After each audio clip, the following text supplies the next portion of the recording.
Anda 1 menit untuk bertanya. Terima kasih Pak Gibran. Pak Gibran ini telah berhasil menjadi wali kota sekaligus pengusaha yang sukses. Bahkan berbagai proyek-proyek besar telah berhasil dibangun di Solo. Ini menjadi prestasi, tetapi kita ingin prestasi ini ditularkan kepada yang lain.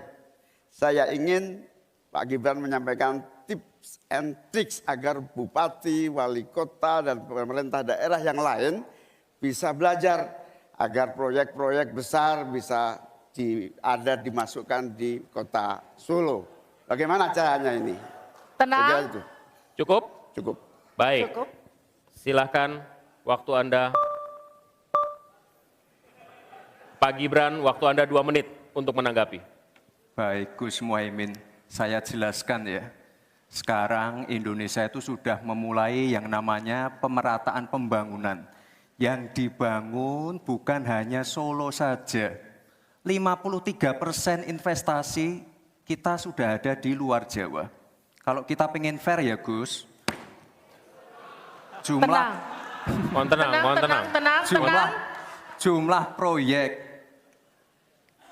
jumlah anggaran yang digelontorkan ke Solo sebelum saya jadi wali kota itu lebih besar. Saya tahulah ini arah pertanyaannya kemana, tapi yang jelas ini Gus, apa yang sudah dibangun, yang kita lihat bukan bangunan fisiknya saja, tapi kita lihat impact-nya ke warga. Bangun masjid menggunakan CSR dari Abu Dhabi. Impact-nya apa? UMKM kita sekarang melesat, wisata kita melesat. Kemarin waktu Idul Fitri, kunjungan wisatawan ke Solo melebihi Jogja. Itu impact-nya. Lalu kita lihat, kita punya kebun binatang Solo Safari, tidak pakai APBN. Masjid tidak pakai APBN. Tapi impact-nya apa? Impact-nya ke masyarakat. Jadi yang kita lihat ini Gus, tidak perlu tendensius seperti itu. Kita lihat impact-nya ke warga seperti apa? UMKM meningkat, kesejahteraan meningkat, lapangan pekerjaan terbuka. Itu yang kita lihat Gus. Jadi tidak melihat, oh ini dianak emaskan. Enggak. Pemerataan pembangunan itu sudah terjadi di mana-mana, bukan hanya di Solo. Dan itu fakta loh Gus, proyek di Solo sebelum saya menjabat itu lebih banyak. Fakta itu. Terima kasih. Harap tenang, kita akan lanjutkan. Masih lanjut ini. Silakan Pak Muhaimin untuk menanggapi, waktunya 1 menit. Ya, yang saya tanyakan belum dijawab.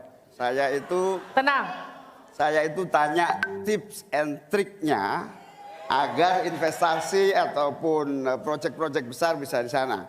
Sebab saya lihat itu ada 32 proyek pemerintahan pusat, ada juga berbagai program-program yang luar biasa, patut kita banggakan. Dibandingkan dengan misalnya Kota Madiun yang hanya 11%, Cirebon hanya 7%, Tasikmalaya. Kita ingin triknya apa? Sehingga akses pendanaan pembangunan itu bisa bersifat adil dan merata.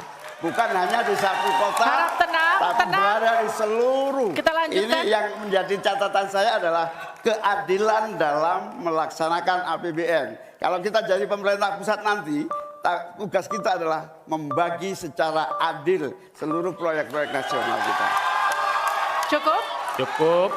Silakan Pak Gibran untuk menanggapi. Waktunya 1 menit, silakan. Mohon tenang.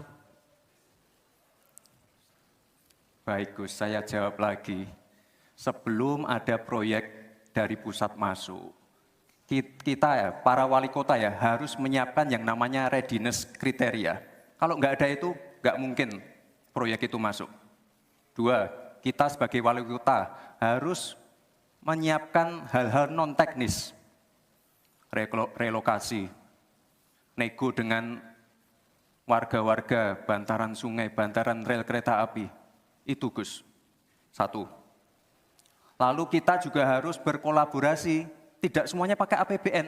Ada yang pakai APBN plus APBD plus dibantu, saya sering dibantu Pak Ganjar, gubernur saya. Ini kolaborasi, Jadi tidak semuanya APBN, ini kolaborasi, ada CSR juga, ada BUMN juga, ini kolaborasi. Dan sekali lagi sebelum itu masuk, kami para wali kota menyiapkan readiness kriteria, itu. Jadi ya saya kira ini cukup fair, Gus.